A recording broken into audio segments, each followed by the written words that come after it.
Hey everyone, Jeff here. Today I'm going to be talking about my thoughts on party composition in Dungeons and Dragons and what I like to call balanced parties. Reppin' my Pogo team because today's Wind Up Community Day. Not that y'all care. But anyway, yeah, so balanced parties. So this is obviously just my opinion. I'm not trying to tell anyone that if they do things differently or if they run games differently with their friends, then the way you run your game is wrong. That's not it at all.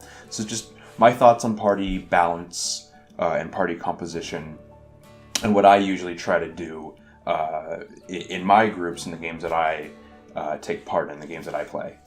Generally, for me, I usually like to take a filler role in the games that I play, and that's for Dungeons and Dragons, but it's also for games like League of Legends or Overwatch. Any sort of games where you have a team composition system where you have different characters or different classes or different roles in the game, where everyone kind of has a job to do. World of Warcraft, even, you have tank, DPS, healer in World of Warcraft, those are roles. And I know there's a lot of people who might not like this concept because it is very video gamey in a lot of ways. And I think it's one of the reasons people weren't a big fan of 4th edition. But I personally really like the idea of your D&D party having different characters that fill different roles and have different jobs within the party. I think that a balanced party, and that's what I mean by balanced around the roles, is healthier for the game and healthier for everyone involved. So when it comes to Dungeons and Dragons, that means that when I'm playing in a game, I'm not running the game, I'm a player. I like to try to pick my character and my class and my concept after I've given everyone else the opportunity to kind of pick what they want to do. And this is so that I can sort of fill in any gaps that I see in the party that need to be filled. Some role or some job that no one's quite touched on yet that I think, that could be important for us. It'd really suck if we didn't have someone in the group who can do this thing. Or it looks like we're kind of weak in this particular niche, this particular area of the game. I'll make a character that fills that role to make sure we don't have that gap. So for example, let's say you have a party composed of a dual-wielding fighter, a sword and board paladin, and a beastmaster ranger, right? In that party.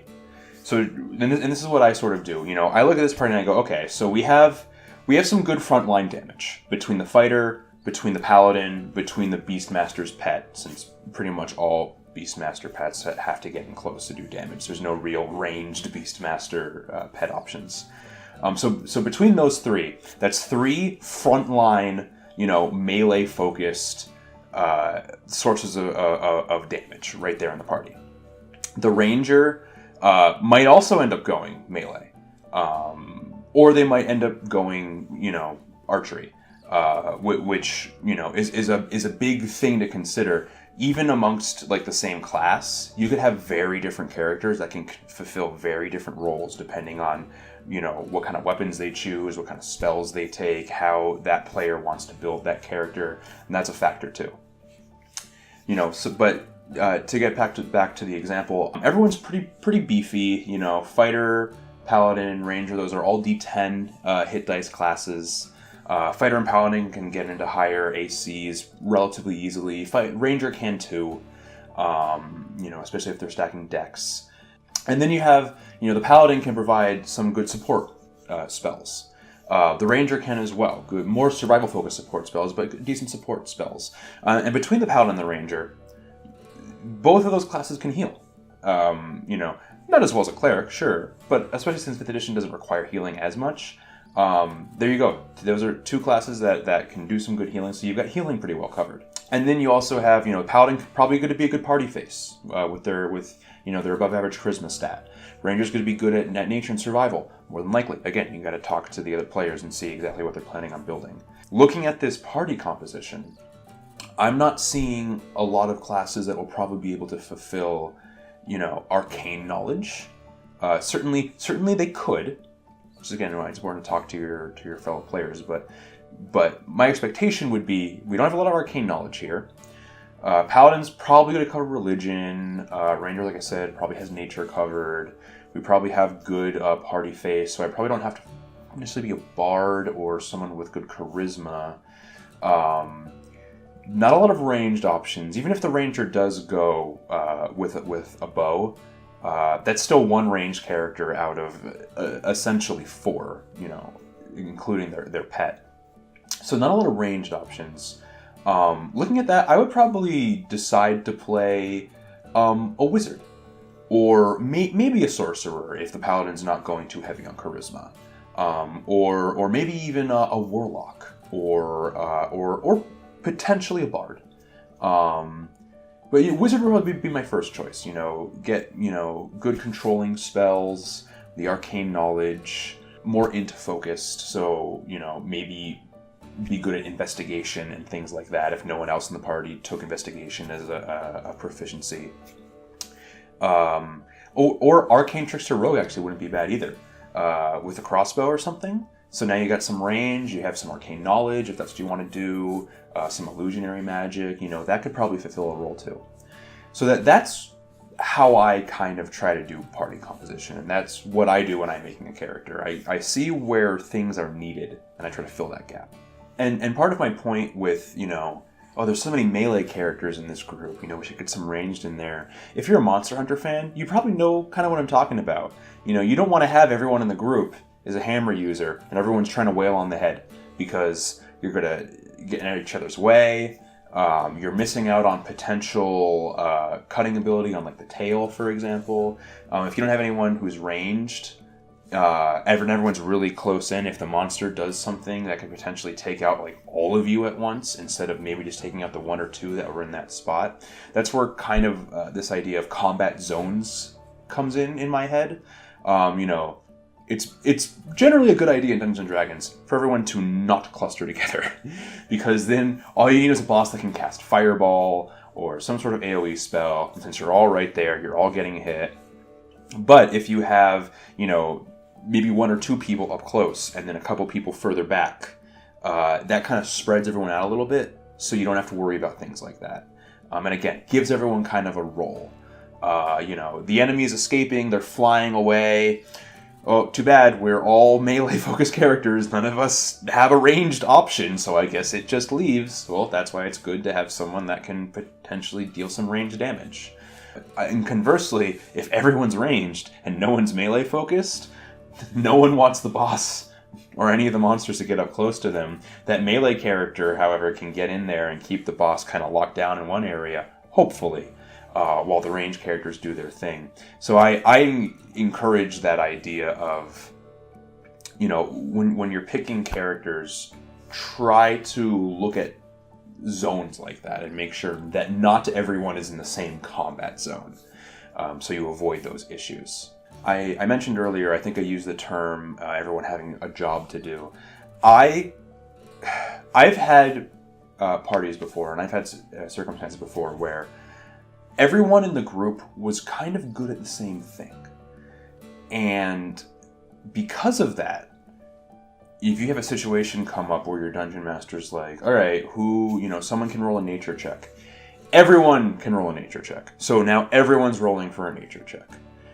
And if some people are slightly better than others, or some people are quicker on the draw and jump in and are like, I'm going to roll nature, that can leave other people who also focus on nature potentially feeling like, I don't get to use this skill that I took proficiency in because, the ranger is so good at it. So why did I even bother, taking it? A little overlap is fine. You can have a ranger and a druid in the same party. I do in my game. And that's fine. But I generally like when people have specific jobs that they can do. So hey, we found a magic item. Give it to the wizard. That's the wizard's job to deal with it. Hey, we're trying to intimidate this guy and give us information. Get the barbarian in here. This is the barbarian's job. We're trying to talk to the noble and convince him to let us do something. That's the bard's job. It doesn't have to be strict where no one's ever allowed to step outside their role. But I think by people having a role, you ensure that everyone gets to feel useful. I think that's it for me. That's what I focus on. Everyone gets to feel useful. Not that you're not allowed to do things, but that everyone gets to feel useful in their role, and no one feels like they're left out or they never get to contribute in any meaningful way, or anything like that. So I like when people have jobs like that. That's something I enjoy, and I try to make sure I have a job to do when I'm playing in a game. Not because I am selfish, the opposite. I am trying to be a team player, and I'm trying to look at, you guys aren't very good at this thing, I'll be good at that thing. So that way, when I succeed at this, we all get to succeed at it, because someone was here who was really good at that job. And if you don't have someone who can fulfill a role, if you don't have anyone in the group who knows anything about religion, there's no cleric, there's no maybe studious wizard, or maybe just a particularly devout fighter or something. No one has a decent religion check. You might feel that. There might be a situation where the dungeon master's like, yeah, someone give me a religion check. And it's like, oh, we're all bad at that. I got a 10. I got a 6. I got an 11. Yeah, you guys don't know anything about that. And that you can feel that. And failure is okay. It's not like failure is like horrible, your party's never allowed to fail or anything. But I think just making sure that someone can bring that knowledge to bear for whatever situation you need creates a better overall experience. And when it comes to roles, there's a lot of different ways you can look at roles. You can look at it like from a caster perspective. You get your arcane casters and your divine casters, and then you have your martial classes. Maybe if you're still thinking in 4th edition, like I sometimes kind of do in some of the earlier editions, you might have primal casters, which are your druids and your rangers. They kind of got rolled up into divine casters in 5th edition. That's one way to kind of look at the role. You could look at it from a skill-focused perspective. Do we have someone for charisma skills? Do we have someone for wisdom skills? Do we have someone for intelligence skills? Do we have someone for dex skills, strength skills? You can look at it from the more traditional. 4th edition pushed these terms really hard, and I like these terms. You have your striker, your tank, your leaders, and your controllers. Your damage dealers, your damage takers, who can kind of draw fire away from other classes, your healers, and your sort of buff providers, and your battlefield controllers, and debuffers of enemies. That's another way you can look at roles. I like to take all those things and just kind of mush them together into this ugly conglomerate of, trying to see where there are gaps. And again, just by doing that, I'm making sure, at least for myself, I will have a role to slip into, and I'm filling a gap to make sure that we're not going to have a situation in the campaign where we really need to make a roll to figure something out, but no one in the party's good at it. Oh no. One thing to make mention of is that I have been talking about classes. I've been using the names of classes to kind of describe what I'm talking about. But a class is not a role. Most classes can fill certain specific roles. A wizard's not going to be a very good healer, more than likely. They're probably not going to be very great at athleticism or strength-based tasks. But you can build a wizard to be a controller, or you can build a wizard to be a striker. The best example are druids. Druids can fill any of those 4th edition roles. You can have a druid be a striker, you can have a druid be a tank, you can have a druid be a leader, you can have a druid be a controller. You can have a party composed of 4 druids, same class, but depending on which subclasses you take, what spells you choose, how you use your various different abilities, like how you use your animal forms and stuff, those druids can be very different, fulfill very different roles, and you can still have a balanced party. It's possible to have, one druid is really good at Arcana because of their backstory. One's really good at religion. One's more survival focused. One's got, they probably all have nature, but one is probably more focused on nature. And you can have all these different roles filled by the same class. So that's part of why I mentioned earlier in the video, it's important to talk to the rest of the party just to figure out, okay, so you're playing a fighter, but what kind of fighter are you playing? Like, what are you focused on doing? Because you might go Eldritch Knight, in which case you might have arcane knowledge. So I don't need to fill that gap. I don't need to make sure I play a character that can fulfill the arcane knowledge requirement, that role, because your fighter can do that. You could have a fighter that's more focused on dex, or a fighter that's more focused on strength. You get the picture. So those are my thoughts on party balance and party composition. You might disagree. You might think it's entirely dumb to focus on the idea of making sure you fill roles. You might think, play the character you want to play. Who cares what everyone else is playing? And that's fine. You know, if you want to talk about that, you want to have a discussion about that, comment below. I'll get back to you with my thoughts. This is just how I like to do D&D parties and how I like to build my characters and what I like to see in groups. I like to see variance. I like to see everyone being something a little different, and everyone fulfilling different roles. It just speaks to me, and I think it's just more fun. But I hope you liked this video. If you did, consider subscribing to my channel so you'll know when I put more videos up.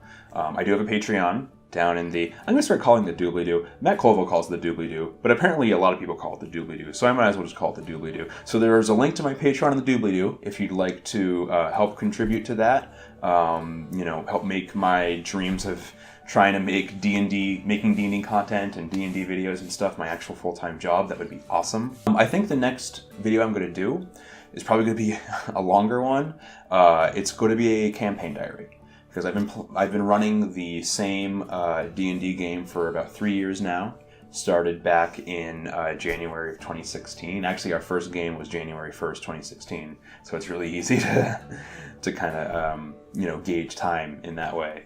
A lot of stuff has happened in that game. It was a podcast for a while, Legends from Aramis. You can look that up on YouTube. All the episodes that we did put out are still up. I think we have about 20 or so. Before we decided to stop doing the podcast. So you can, if you want to listen to a bunch of subpar D&D actual play content, go ahead and check those out. If you don't want to do that, but you're kind of interested to hear what has been going on in my game, or maybe you were someone who listened to the podcast and you need a little bit of a refresher to just remember what's happening. The first video I do will be kind of a Perry podcast campaign diary. So what happened from episode 1 to episode 20, 21, 22, something like that, until we stopped. And they'll mostly just be a refresher, or for anyone who hasn't listened before. The second video will be everything that happened from when we stopped to present time, wherever we are now. I think a lot of people would like campaign diaries. I did have a poll on Twitter that the couple people who responded, it seemed a couple people were interested in hearing about what's happening in games and hearing D&D stories. So I'm going to do a campaign diary for my game, and once I get those 2 videos out, that'll cover everything that's happened up until that point. Whenever I get that video out, I will then do semi-regular campaign diaries after that. Probably every couple of sessions I'll kind of discuss what had happened for the last month or so.